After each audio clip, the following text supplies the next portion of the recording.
2025 کو میں نے اس تھانے کا بطور SHO افسران والا کے حکم سے چارج لیا۔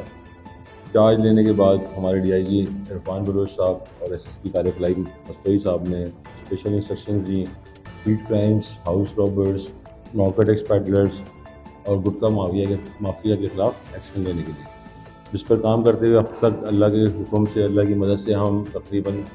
6 گینگز اسٹریٹ کرمنلز کے بند کر چکے ہیں، جس میں ایک گینگ ہاؤس رابرز کا بھی ہے، 2 گینگز کے ساتھ ہمارے انکاؤنٹرز بھی ہوئے ہیں، جبکہ 4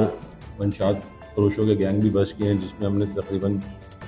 12 کے قریب ملزمان اریسٹ کیے ہیں، جس میں سے 4 موسٹ وانٹیڈ کرمنلز تھے جن کے نام IR لسٹ میں بھی موجود تھے۔ اس کے علاوہ گٹکا مافیا کے خلاف ایکشن لیتے ہوئے بھی ان کے بھی بندے ہم نے کافی بند کیے ہیں۔ پورے علاقے کا سروے کیا گیا ہے، اب تک علاقے میں کسی قسم کی گٹکا فیکٹری کی کوئی انفارمیشن موجود نہیں ہے، اگر وہ بھی ملتی ہے تو انشاءاللہ تعالیٰ ہم اس کے خلاف بھی کارروائی کریں گے۔ سر مجھے ایک بات اور بتائیے گا،